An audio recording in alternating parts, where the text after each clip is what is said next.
With reaction from the Weekly Standard, Steve Hayes, chairman of the American Conservative Union, the ACU, Matt Schlapp, and Fox News contributor Roy Murdoch. You know, yeah, she lied. She told Chelsea, the Libyan president, the Egyptian prime minister one thing and us something else. That's a lie. That's exactly right. I like to say people died, Hillary lied. Look, right. she sent out a statement at 10:32 saying some have sought to justify this vicious behavior as a response to an inflammatory material posted on the internet. 40 minutes later, she contacts Chelsea Clinton and said, "We lost a couple of our people, and they were killed in Benghazi by an al-Qaeda-like group." What Hillary Clinton basically did was go around and tell people privately that al-Qaeda did this.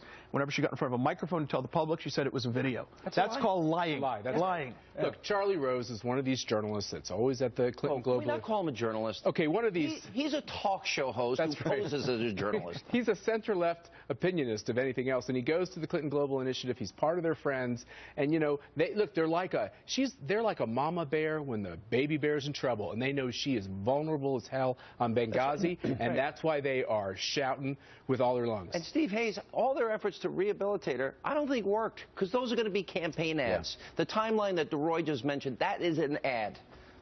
Yeah, I think Roy got it exactly right.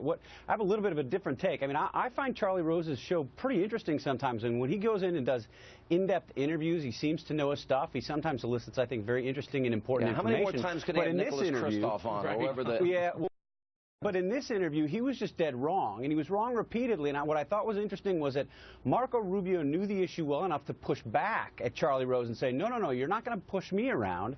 It was a contrast to what happened between Candy Crowley a few years ago and Mitt Romney on the debate stage. Wasn't that just like Ted Cruz at the debate? That was a moment.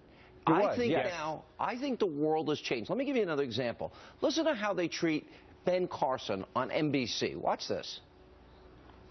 Really important thing of people supporting him because it's, oh, there's another black man commenting or negatively against the president, and I don't feel comfortable in doing so because of the race factor. And so here's someone who can do it that kind of believes the way I am, and that's a problem. But the question was, what was he doing? And he was attacking the president, and he was going after him in such a way that was very well pointed out where the issues were with the president, with Obamacare and other things, and given his narrative and his history and his bio, which is fantastic. One in which, in terms of having the safe, I was getting ready to say, the safe Negro comment on someone that you're... Not at all. Not at all. You know, just like the media won't ask Hillary questions, who says these things? Oh, it's unbelievable. The comments that have been thrown at Ben Carson, whether you agree or disagree with the man, here's a very smart man, a pediatric neurosurgeon, a man of tremendous accomplishment.